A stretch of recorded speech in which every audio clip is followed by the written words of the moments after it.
And there's a whistle, and it's going to be a penalty earned. A quick tap, taken by Buckley. Buckley with a good move. Eventually taken down. Buckley and I have had those conversations after games, talked about looking for those opportunities for quick taps, inject some energy into the game. Awesome to see him do it so early on. Just unlucky to turn that ball over. New York was. Will Tucker takes the ball. There's Tuiloma with another no-look pass. He is the most nimble big man I have seen in a long time. The number 3 for New York as Seattle starts to impose their will on defense. Samu Manoa in the middle there. There's Nick Mayu getting a start at prop today. He is a barrel of a man. Brendan O'Connor gets it to Coe. Coe slips a tackle, and Coe is going to go into the zone for a try. What a start for this New York side. But this is just such a great sequence of play. Good carry by Mayhew that time. Good presentation. Great quick ball. Great hands there. We've seen that all season long from this New York forwards pack. It's just their ability under pressure to execute little skills like that. That time, O'Connor's the one to put Coe through that gap. But look at this. I mean, that was an incredible little display of skills there from Brendan O'Connor. A great short change line there by Andrew Coe. Earns themselves 5 points on the board really early against a really good Seattle side. At fullback for Sam Windsor as Heighton splits the uprights and gives New York a 7-0 lead. Playing the advantage, New York. Tuiloma stretches in. Did he get it? He's just shy.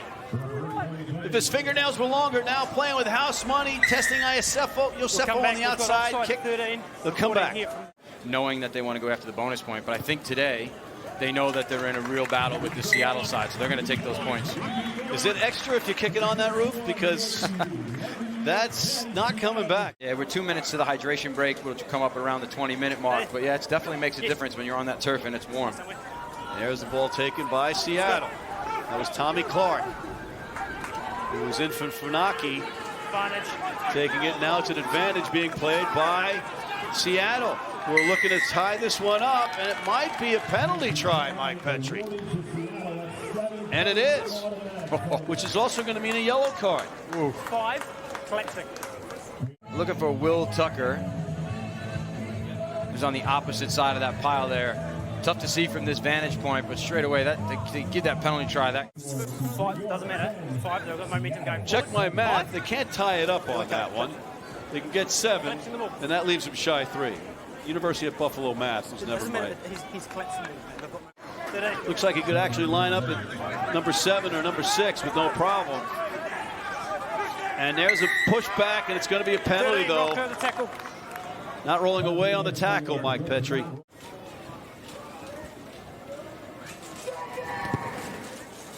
And his kick is good, and we are knotted at 10 here at JFK Stadium.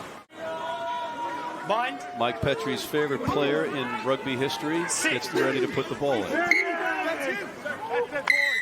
And it's a penalty to Seattle. Now you got to start worrying if you're Seattle in the league.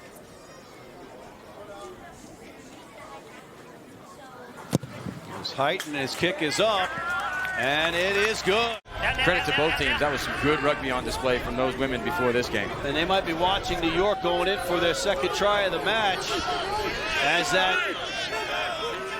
pack just drives forward, and they got it. New York with another try, and a big one at that. Vito adding some weight in right about now and gives them that little bit of oomph that they need. Emery trying to get involved. Connor Buckley calling for reinforcements. And Fawcett, again, just so patient. Seattle now looks to get to that driving maul thing, as we call it, off a line out. Let's go. And New York does a good job of keeping them from moving as Lopetti gets the ball on the burst. One of the brightest USA players is that Tavita Lopetti. And now Creel takes a crack. There's Matenga, whose hair was colored because he forgot his passport at the airport.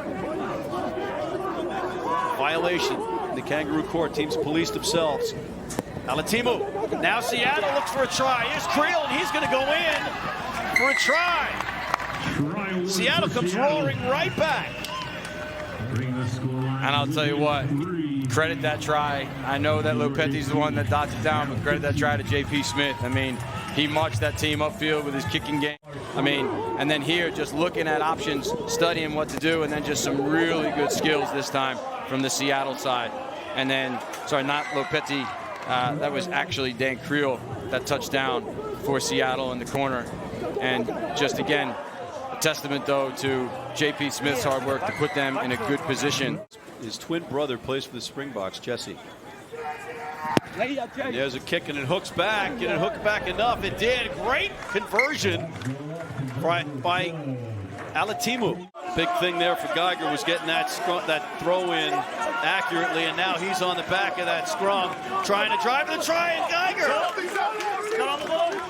is not beyond the try line because that's white. That's not white. It's yellow.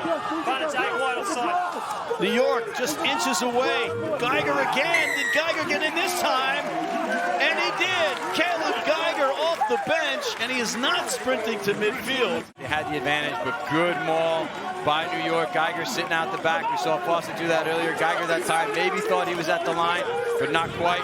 Anyway, they live to fight again. They take it through the phases. They recycle the ball. Geiger straight to his feet. That's the work rate you want. He was literally the ball carrier on the previous ruck and then ended up the ball carrier on the next ruck again. As New York drives Seattle back. It's not what the Seawolves wanted. New York with their own seawall on defense. Ball's out. Lopetti comes back inside. Now it goes back out. There's Ross Neal on the pitch. He's a large man. Now Seattle going in, and they take it into the try zone. Tremendous team try from Seattle Seawolves. New York before the game, and Naholo and Fido, but this was some sensational work from this Seattle backline. Great ball movement, all passes in front. And look at this, bumps Ko, bumps Fido, and in goes Josefo. Just individual effort on the outside to bump two New York defenders. And if you're the New York defense coach, Marty Veal, this week in practice, you're definitely not psyched about this one. Josefo, the sevens. But again, we're going to get a card. He's going to the pocket, and it's going to be a penalty. And I know that one of the owners of Seattle, Adrian Balfour, made the trip in from Pennsylvania with his wife and kids, and they're here. So this is just great stuff as New York drives. Can they get it through? And it's another whistle. It's a penalty try, or we have lost the post. Try awarded, and you get to take the post home with you. So look at the power from this New York side. Just marching forward, Seattle players coming up tall, and all I can say is luckily that didn't fall on anybody. As a hop, skip, and a jump into Creel's hands, he offloads to Matthews. And now Seattle trying to drive back. Malcolm gets it, and now J.P. Smith in the open, but Ed Fido gets his foot down and blocks that little chip kick. Dribble it down the line and just gives them the territory that they need in this field position battle late in the game. The ball is tipped and batted, and New York takes the line out. Ed Fido. Chibetta. He's met by Hadding. And the ball is kicked into touch as New York wins this one. What a match it's been. Wow. Connor McManus ends one that you just wanted to see continue. Well, and again, that last kick by J.P. Smith late in the game could have made a real difference here. It made this a 1 or 2 point differential, but we said this was going to go down to 80.